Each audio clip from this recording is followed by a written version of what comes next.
And we're back with another one-dimensional kinematics problem, a stone falling. All right, a falling stone takes 0.28 seconds to travel past a window 2.2 meters tall. From what height above the top of the window did the stone fall? Okay, this question actually comes with a picture, which is nice. We're gonna beef it up a bit. We're gonna make it more detailed, more labeled. So I'm gonna mark it all up with my red marker here. Okay, so what are we trying to find? Okay, we're trying to find the height that it's dropped above the window. So that means, let me just draw that in. It was actually dropped from somewhere up here. And we are looking for the height above the window that it's dropped. So we're looking for this distance here. I'll call it D for now. You know what, it's gonna get a little bit confusing, right? Because I've got another distance here. Why don't I call this D2, because it comes later. And I'll call this distance here D1. Okay, always make sure you give your things different labels so you can keep track of them. Okay, the time it takes to fall through the window, which is 2.2 meters, is 0.28 seconds.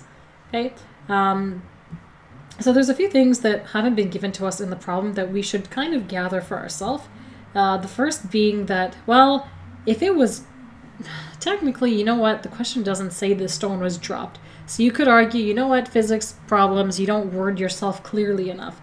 But here's the thing. The fact that the stone is falling, I mean, if someone threw it, they would use different terminology. So the fact that it's saying the stone is falling, we have to assume that it was originally dropped. Okay, so the original speed is going to be 0. So that's the speed up here. So that's V naught equals 0 meters per second. Okay. Now, something that's common throughout the entire flight, whether it's up here or whether it's down here, is that it's always speeding up. Okay, it's accelerating. And that acceleration happens at 9.8 meters per second squared. Now, before I actually write down whether it's positive or negative, watch what's happening here. Okay. In the previous problem, I set for the helicopter, the package being dropped out of the helicopter, I let up be positive, whereas in fact the package was moving down. In this question, I'm going to let down be positive so that you guys can see that it really doesn't matter what direction you choose to be positive as long as you're consistent. In fact, it's good to sometimes go back and forth just to make sure you truly understand what you're doing. Okay, so in this problem, I'm going to go ahead and let down be positive. And in a lot of these cases here, especially down makes more sense because the motion of the object is down, the acceleration is down. So that's the direction you want to set to be positive. Okay. So in that case, the acceleration is going to just be regular g, not negative, just positive g. So 9.8 meters per second squared. Okay, so that acceleration is also happening up here. Now, if it starts at v naught, it's going to speed up. Obviously, this is not to scale. It's probably been dropped for a much longer time and space than I've been able to give it in the drawing. But the idea is this, okay? We're going to make an assumption. That is, as it falls through this 2.2 meters in that 0.28 seconds, during that 0.28 seconds, the speed is not changing drastically. Okay, so whatever speed we can calculate from that, which we'll call v, is going to be the same speed as it was up here. Okay, so that speed is going to be v. Okay, now hopefully you see where I'm going with this.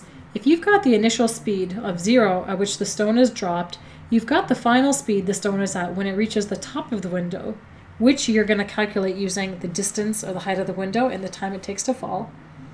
Okay, you know the acceleration due to gravity. You can find the distance. Okay, but there's still a little bit missing. We got to find v first, right? That's the missing link. So we're going to find v by looking at, okay, well, what's my acceleration? What's my time? What distance did it go through? Okay, so let's go ahead and solve that. Okay, so let's use a different color pen. Delta D, or D in this case, which I'm going to represent as D1, is going to be equal to Vt plus 1/2 AT squared. Because in this case, right, the initial speed for this segment is V. The initial speed for that segment is V naught. Keep them separate, okay? So let's go ahead and solve for V. So if you isolate for V, okay, you have to bring this piece to the left first because it's being added to that piece right now. You have to subtract it from both sides, okay? And afterwards, you're going to have VT. You're going to have to divide both sides by T. Okay, after everything is said and done, you're going to get V equals D1 minus 1/2 G. See how I'm substituting G for A? 1/2 GT squared over T. Okay, so let's go ahead and plug in our numbers. V equals, by the way guys, sorry for the sniffles. Still feel like I'm getting a cold, not quite getting a cold. It's kind of coming and going, but staying strong. Okay, for you physics people. Okay, 1/2 times 9.8 meters per second squared times 0.8 seconds squared divided by 0.28 seconds. Okay, so now it's just a matter of entering it in your calculator, honestly. Right? So let's go ahead. If you plug that into your calculator, you are going to get 6.49 meters per second. Okay, so that's the speed it achieves at the top of the window. Okay, so we know that. Okay, so we have that. Now let's use this speed as the final speed for this segment right here. Remember from the beginning? Okay, so I'm going to do that in a different color just to make it a little bit clearer. So let's do that over here. Okay, so for the initial segment, so let me call this segment 2. Okay, so for segment 2, we're going to use this equation. 2a d2 equals v final squared minus v initial squared. So d2, if you isolate for d2, you have to divide both sides by 2a. So v squared minus v naught squared divided by 2a. Simply plug them in and solve. Okay, 6.49 meters per second squared minus 0 squared. That was easy. Okay, divided by 2 times 9.8. Make sure it's positive. And when you solve it, you're going to end up with 2.1 meters. And that, ladies and gentlemen, is your final answer. Okay, so that is the distance above the window that the stone was dropped. Okay, so just to recap, with problems like this, it's a multi-step problem divided into 2 parts. Okay, you've got a distance through which that's falling, you've got the time given.